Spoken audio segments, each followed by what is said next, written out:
बाबा हमें जिम्मेवारी दे रहे हैं कि सारी चिंतामणियों को हमें शुभ चिंतन की, शुभ संकल्पों की किरणों से चिंता मुक्त बनाना है ना। आप में से कौन कौन है जिनका सारे दिन शुभ चिंतन चलता है? ना, शुभ चिंतन चलता है। फिर क्या होता है? फिर माया तंग करती है ना। कोई ना कोई बात होती है।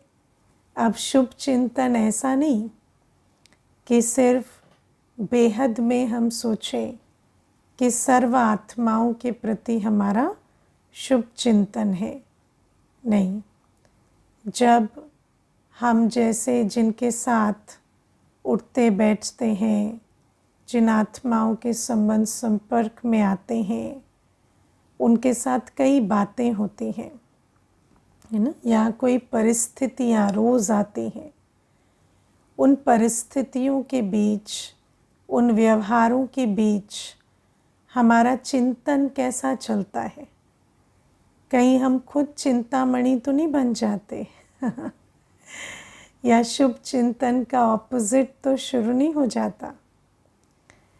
तो इसीलिए बाबा कहते हैं कि हमें समझना है कि हमारे पास एक मन बुद्धि है। अगर हमारा बुद्धि योग देहधारियों से है, इस पुरानी दुनिया की बातों से है, और हमारे जो संकल्प हैं, चिंतन है, वो इस पुरानी दुनिया का चल रहा है, तो ज़रूर है कि वो शुभ चिंतन तो नहीं है। उसमें अनेक प्रकार की भावनाएं होती हैं है ना। कहीं क्रोध भी होगा, कहीं कंप्लेंट भी होगी, कहीं देहाभिमान भी आएगा, अनेक प्रकार की बातें होती हैं। तो बाबा कहते जब हम उस अवस्था में होते तो वो जो लाइट, वो जो उन आत्माओं को दिशा दे रही थी, जो चिंतामणि अपने देवताओं के इंतज़ार में बैठे हैं कि ये देवात्माएं हमारा कल्याण करेंगी, वो लाइट रुक जाती है, उनको नहीं मिलती। वो जो लाइट उनको चिंता से थोड़ी देर के लिए, अल्पकाल के लिए ही भले थोड़ा चिंता मुक्त का अनुभव कराती, वो लाइट उन तक नहीं पहुंचती। इसीलिए बाबा हमें कहते हैं कि हमें सदा हर परिस्थिति में सर्व के प्रति शुभ चिंतन रख शुभ चिंतक स्वरूप बनना पड़े। और इसके लिए बहुत पुरुषार्थ चाहिए। और पुरुषार्थ किस चीज़ का?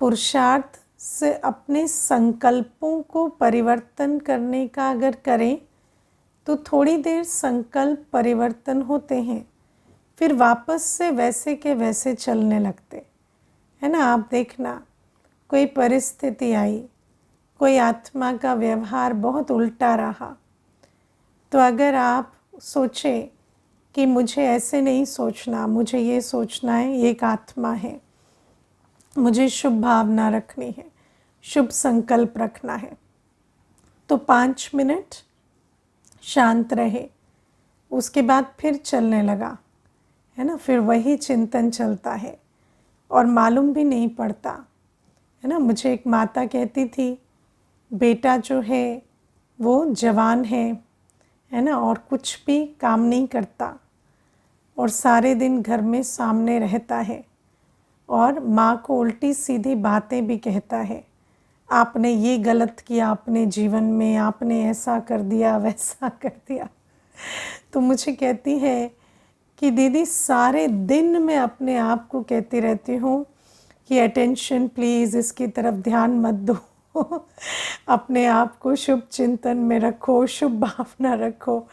पर कहती है दीदी चार्ट देखो ना, तो 24 घंटे में से कम 18 घंटे तो उसके लिए ही चिंतन चलता रहता है कि कैसा थैंकलेस है।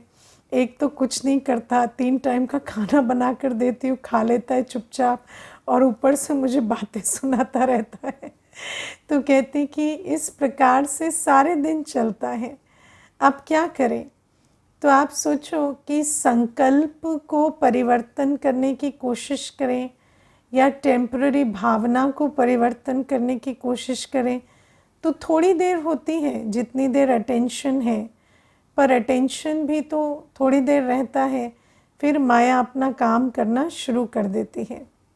इसीलिए हमें स्थिति पर काम करना होगा। और स्थिति किससे बनती है? योग बल से, है ना। हम सोचें कि इसका चिंतन ना करें, उसका ना करें, नहीं। हम बाबा के सम्मुख बैठे, बाबा से प्रेम की शक्ति अपने हृदय में धारण करें, बाबा की पवित्रता की लाइट के जो प्रकाश में अपने सारे जो ऐसे संस्कार हैं, है ना, जो मन को, दिल को, बुद्धि को जो उल्टी तरफ लेकर जाते हैं, उन संस्कारों को भस्मीभूत करें। बाबा के सम्मुख बैठकर, बाबा की बहुत अच्छी याद में बैठकर अपनी अवस्था को बदलना पड़े। 1 घंटा सुबह अमृत वेले बैठे, शाम को नुमा शाम में बैठे, 2 दिन में भी जितना समय निकाल सके बैठकर अपनी अवस्था को बदले। देह और देह की दुनिया को भूल अपने को आत्मा निश्चय कर बाबा से सर्व गुण सर्व शक्तियाँ अपने अंदर धारण करें। क्योंकि ये जो शुभ चिंतन का ऑपोजिट है, ये रावण का संस्कार है। और शुभ चिंतन के लिए क्या चाहिए, है ना, शुभ स्थिति, स्वस्थिति बहुत मजबूत चाहिए, श्रेष्ठ चाहिए।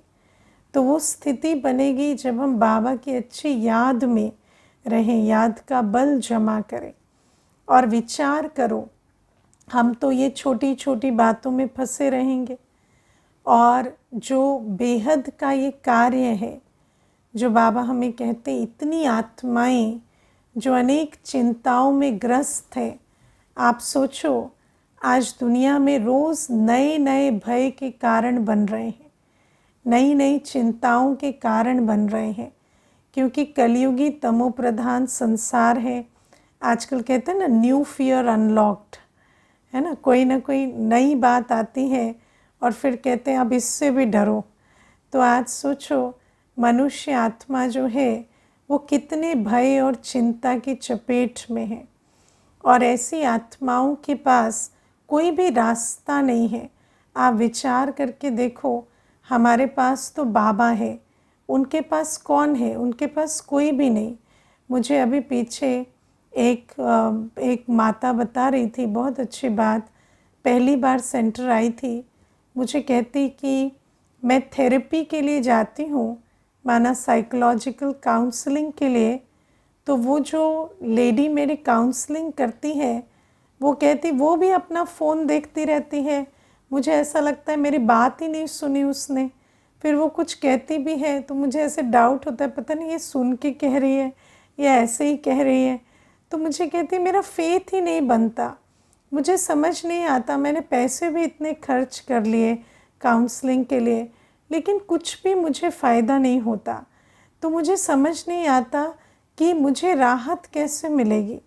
तो अभी जैसे जैसे कोर्स कर रही है तो कहती मैं पहले आ जाती तो कितना अच्छा होता।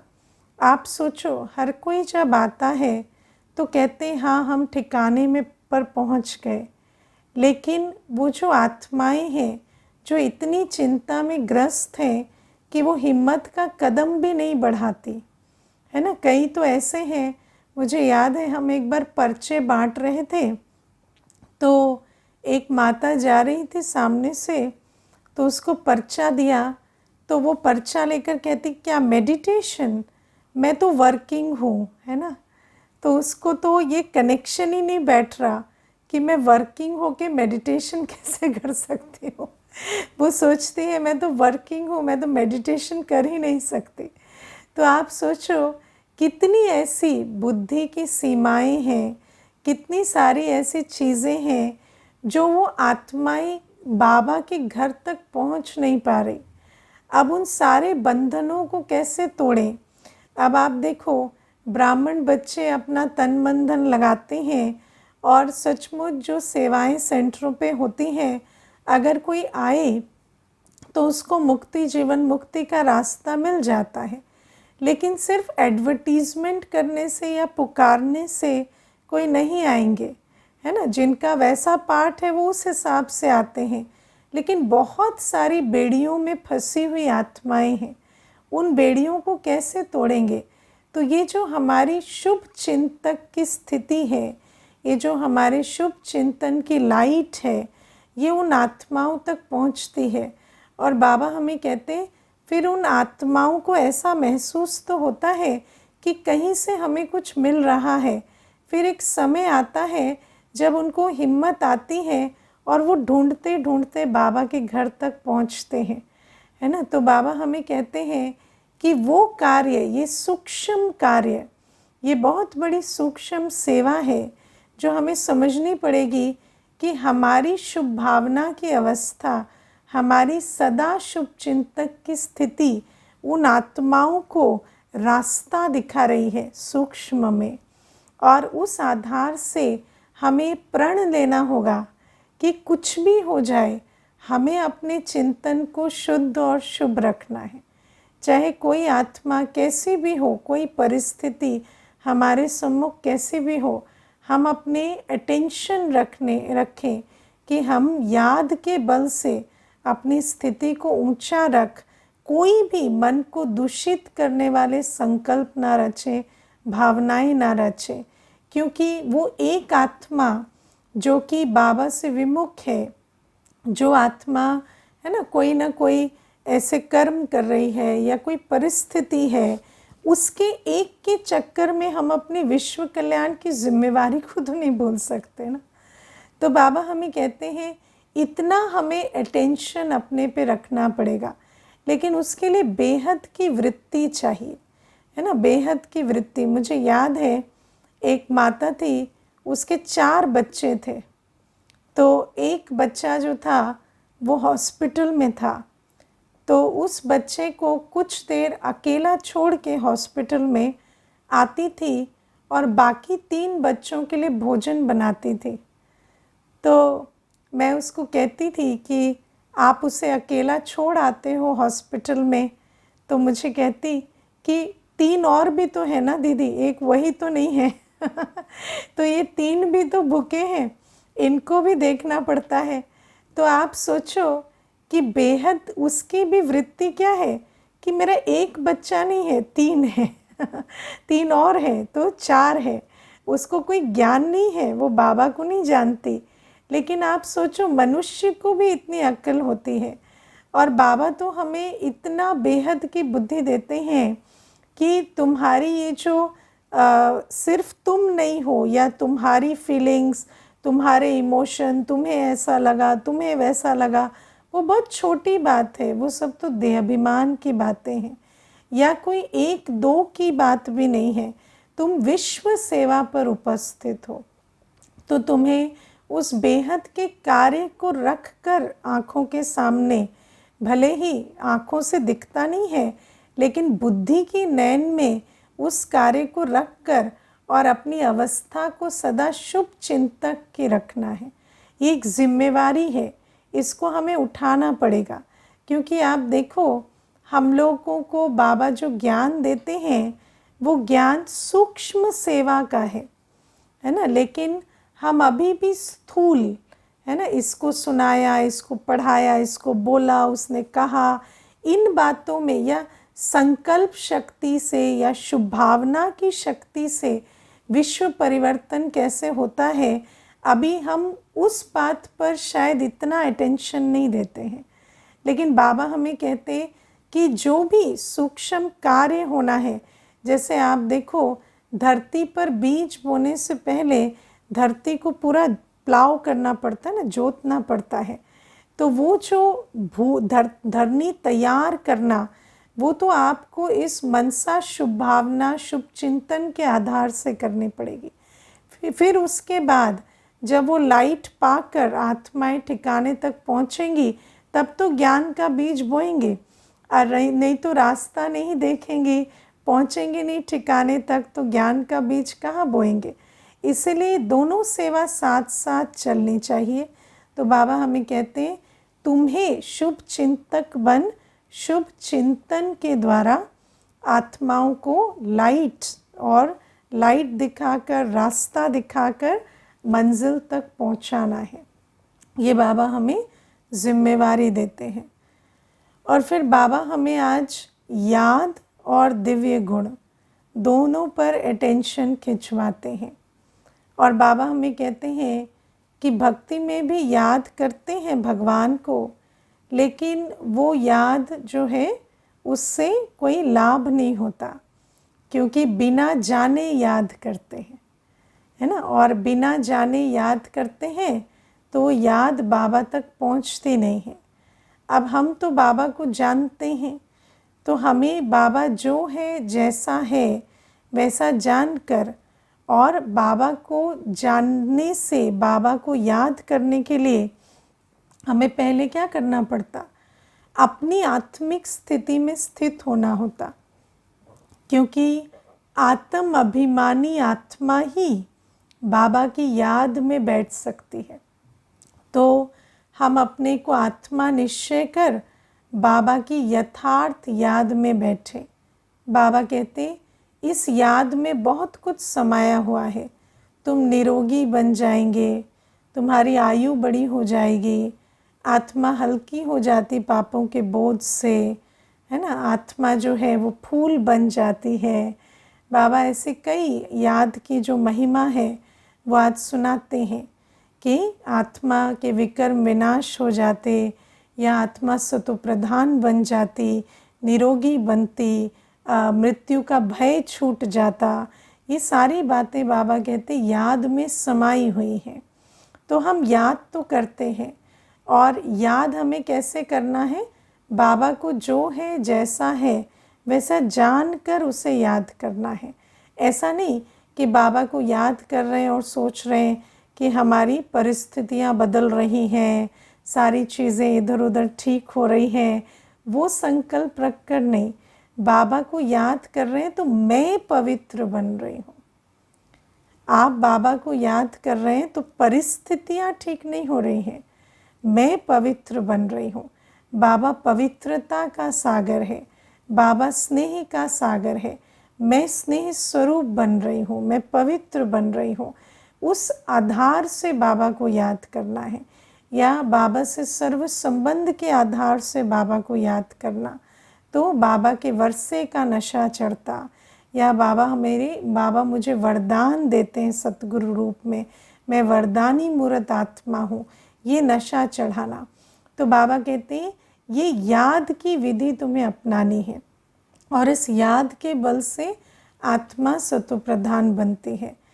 लेकिन बाबा कहते हैं इसके साथ साथ तुम्हें दैवी गुणों पर भी अटेंशन देना है, क्योंकि दैवी गुण अगर नहीं है, और अगर आज बाबा ने कई प्रकार के दैवी गुणों की बात की और कई प्रकार के दैवी गुणों पर अटेंशन खिंचवाया, तो बाबा कहते हैं अगर दैवी गुणों की सब्जेक्ट पर अटेंशन नहीं है तो कैसा हो जाता, जैसे बाल्टी ऊपर से तो भर रही है, नल चला रखा है, लेकिन नीचे बड़ा सा छेद है और सारा पानी बह रहा है। तो याद तो कर रहे हैं बाबा को, लेकिन साथ में जो आत्मा का डिस्चार्ज है वो चल रहा है, क्योंकि दैवी गुणों की कमी है। तो बाबा आज हमें सबसे पहली बात क्या कहते कि अगर भोजन अशुद्ध है, अशुद्ध खान पान है, सिगरेट शराब आदि की आदतें हैं, तो ये जो आदत है इसके साथ हम योगी नहीं बन सकते, या योग करेंगे भी तो उसका बल जमा नहीं होता, है ना। और इसीलिए हमें इन दो बातों पर सबसे पहले बाबा अटेंशन खिंचवाते कि हमें अपने भोजन पर अटेंशन देना है। अशुद्ध भोजन नहीं खाना, सिगरेट आदि की आदतें नहीं रखनी। आप देखो आजकल ये बात बहुत होती है कि सिगरेट शराब ये कुछ समय के बाद आपके सिस्टम या ब्रेन को डैमेज नहीं करते, एक बार भी इसका शरीर पर बहुत असर होता है। पहले तो मनुष्य सोचता था कि शराब कोई पीता है तो 10 वर्ष तक रोज़ पीता है तो उसको नुकसान होता, लेकिन आज रिसर्च कहती है, डॉक्टर्स कहते हैं कि एक बार से भी बहुत नुकसान होता है।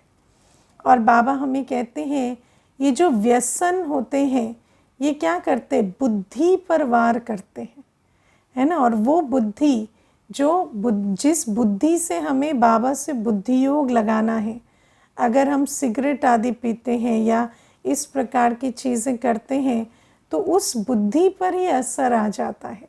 तो ऐसी आत्मा कैसे योगी बनेगी? पहली चीज़ तो भोजन की बात है।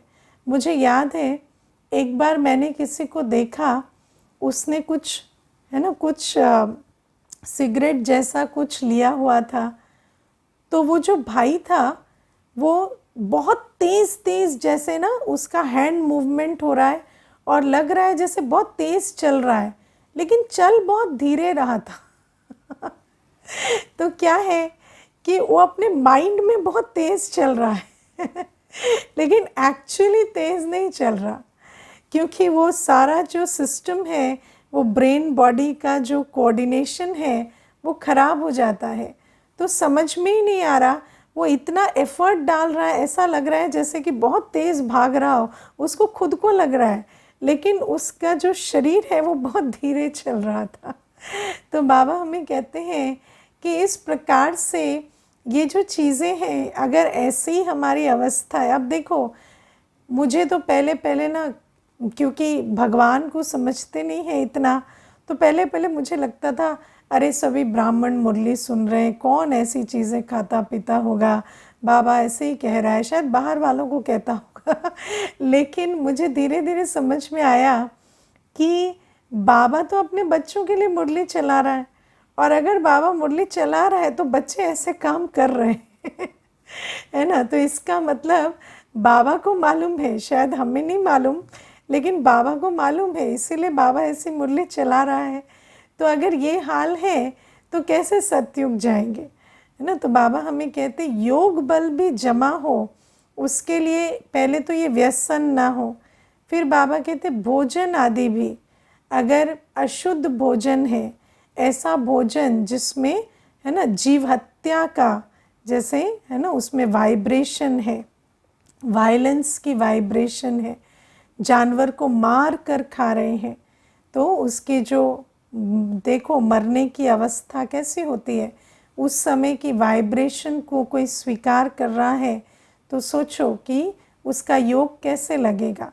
या मानो उस हिसाब से भी नहीं, चलो प्याज लहसुन भी नहीं खा रहे, कोई ऐसा आसुरी भोजन भी नहीं खा रहे, लेकिन बाबा की याद में बना हुआ भोजन नहीं है, तो बाबा की याद में बना हुआ भोजन नहीं है, तो भी वो जिस किसी की तो याद में बना हुआ है या किन्हीं संकल्पों में तो बना हुआ है, तो वो याद, वो संकल्प आपके बन जाएंगे। तो बाबा कहते भोजन पानी इन चीज़ों पर बहुत अटेंशन देना पड़ता है, क्योंकि उसकी वाइब्रेशन डायरेक्ट आत्मा की वाइब्रेशन बनती है। और अगर कोई आत्मा जिसका बुद्धि योग बहुत भटकता है, वो अगर भोजन बना रही है तो आप बुद्धि उसको खाकर बुद्धि एकाग्र करना चाहेंगे, वो और एकाग्र नहीं होगी, है ना। तो इसीलिए हमें भोजन पर और व्यसनों से मुक्त होने पर बहुत अटेंशन देना है। देखो आज बाबा हमें कहते हैं दुनिया बहुत गंदी है ना। और मैं आपको इसमें एक अनुभव सुनाती हूँ। एक बार मुझे एक माता कहती कि मेरे घर में मेरा एक भांजा है, तो वो जो भांजा है वो मेरे घर में 10 वर्ष से रहता है, और अभी मुझे पता चला कि उसकी तो दृष्टिवृत्ति बहुत विकारी है ना। तो मैंने उस माता को कहा कि क्यों आप मुरली नहीं सुनते हो? मुरली में बाबा कहता है कि हर आत्मा की दृष्टिवृत्ति आज विकारी है। तो कहती मैं तो शॉक्ड हो गई कि इसकी दृष्टिवृत्ति ऐसे कैसे हो सकती है।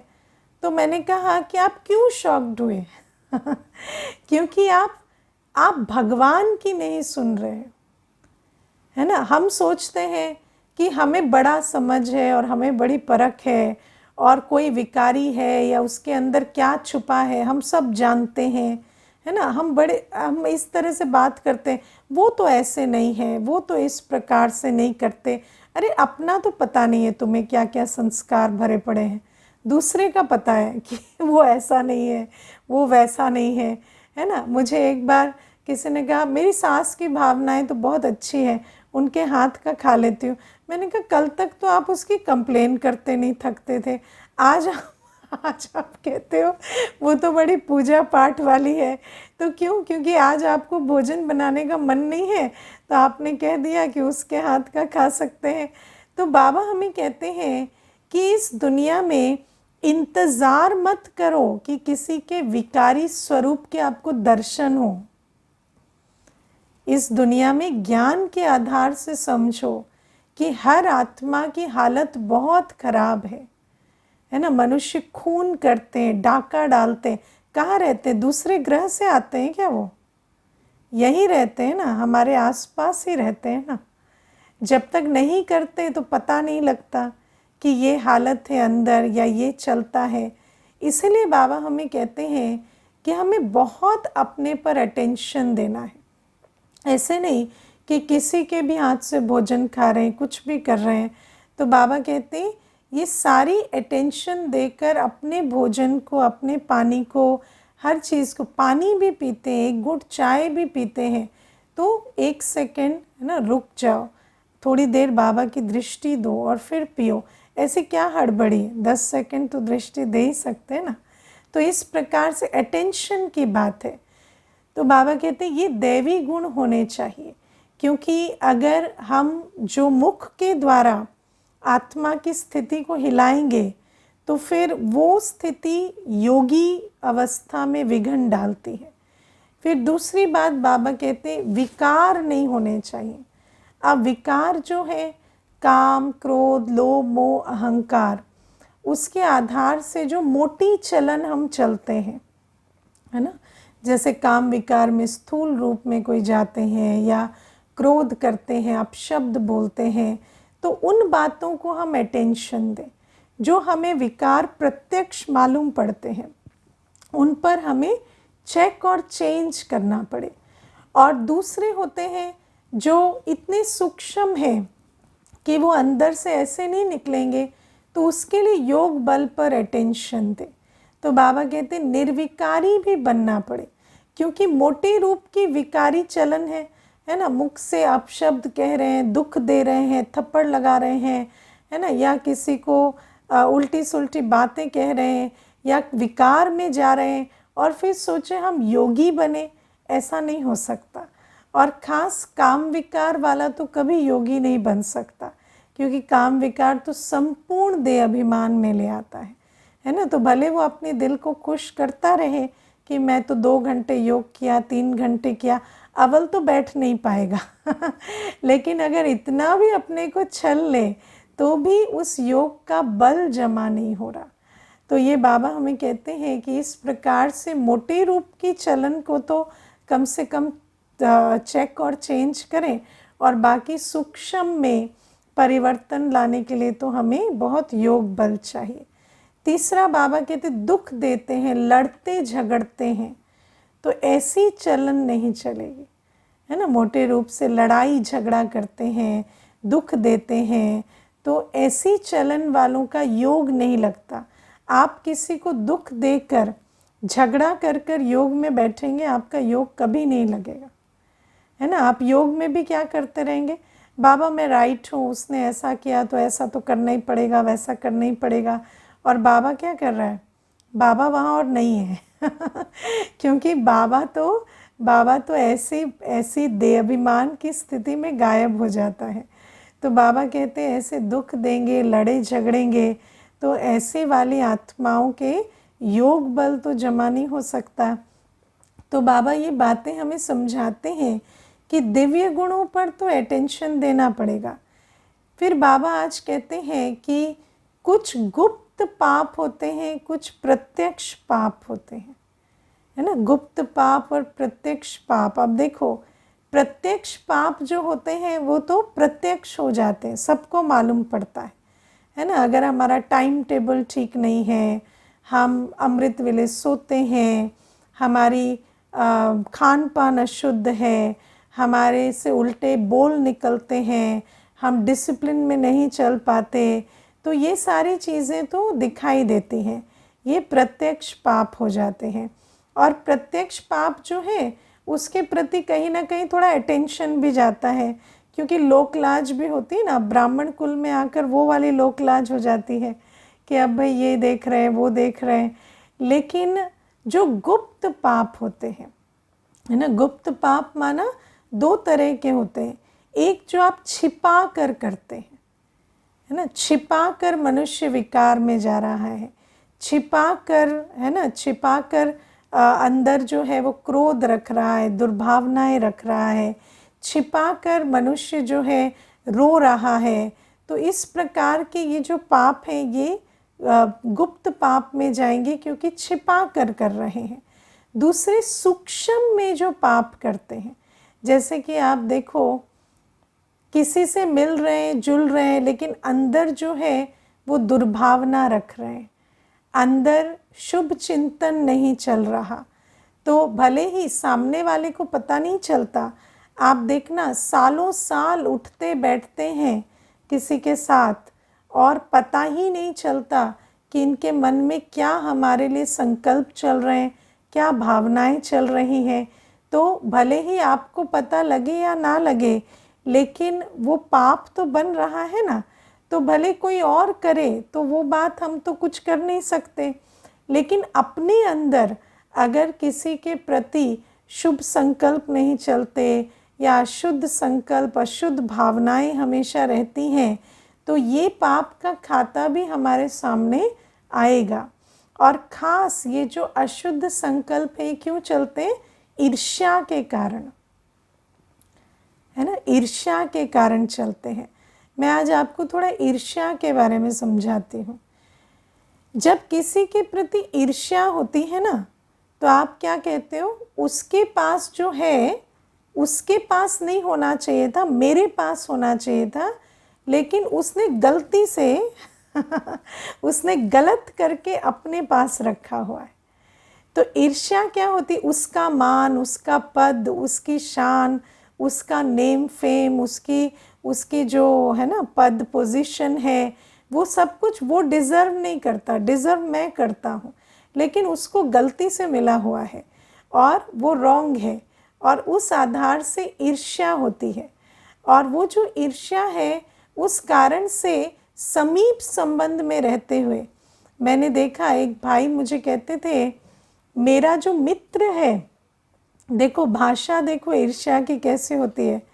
मुझे कहता मेरा मित्र है वो पूरा मूर्ख था दीदी, ऐसे कहता, मूर्ख था दीदी, मैंने पढ़ाया उसे और उसने कंपनी बना ली और मुझे उसने एम्प्लॉयमेंट दी, और मैं रोज़ सोचता कि ये जो इस गद्दी पर बैठा है ना, ये डिज़र्व नहीं करता, मैं करता हूँ। अब आप विचार करो, सैलरी उसको वो दे रहा है लेकिन ये सारे दिन क्या सोच रहा है, ये मूर्ख है, इसको तो ऐसे ही मिल गया, मैं गद्दी पर बैठने वाला था लेकिन मैं गद्दी पर बैठा नहीं हूँ। तो आप सोचो कि किस प्रकार की ईर्ष्या के संकल्प चलते हैं, और ये जो सूक्ष्म पाप है। और आपको पता है वो जो भाई है जो जब आया था सेंटर, जिसने ये बात मुझे बताई, मेरा मित्र गलत जगह पे बैठा है, उस समय उसको एक्यूट डिप्रेशन था और वो उस डिप्रेशन में सेंटर पर आया था। तो आप सोचो इस प्रकार के जो संकल्प अंदर चलते हैं, सूक्ष्म पाप बनते हैं, उस सूक्ष्म पाप का कितना बड़ा जो भुगतान है वो सामने आता है। लेकिन मनुष्य आत्मा इन बातों को समझ नहीं पाती। इसीलिए बाबा कहते हैं ऐसे जो हमारे अंदर अवगुण हैं उनको चेक करके हमें निकालना है, चाहे वो मनसा के हो, वाचा के हो, कर्मणा के हो। फिर आज बाबा कहते हैं कि पाखाना जाकर अगर नहाते नहीं तो वो भी अपवित्रता है ना, स्नान करना पड़े। क्यों? क्योंकि ये जो शरीर है ना, वो अपवित्र होता है ना, तो उस शरीर को हमें स्वच्छ बनाना पड़े, है ना। अब आप सोचो, हाथों में कोई थोड़ी सी भी चीज़ गंदी आ जाती है, हाथों को कितना धोते हैं, और उस शरीर में जो मैल है वो ऐसे ही रहता है और हम उसमें स्नान करने नहीं जाते, तो क्या शरीर में अपवित्रता नहीं है? तो बाबा कहते हैं इन बातों को भी अच्छे से समझना पड़े। ब्राह्मण माना तन की, मन की, धन की, मनसा की, वाचा की, कर्मणा की, हर प्रकार की जो धारणाएं हैं दिव्य गुणों की, उस पर हम अटेंशन दें। नहीं तो क्या होता है, ये छोटी छोटी अपवित्रताओं का जो बोझ है वो आत्मा को उड़ने नहीं देता और बुद्धि योग नहीं लगता, और बुद्धि योग नहीं लगेगा तो सतो प्रधान कैसे बनेंगे, आयु कैसे बढ़ेगी, है ना, मृत्यु का भय कैसे जाएगा, रोग मुक्त कैसे होंगे, बोझ मुक्त कैसे होंगे। तो आज की ये मुरली। अच्छा, ओम शांति।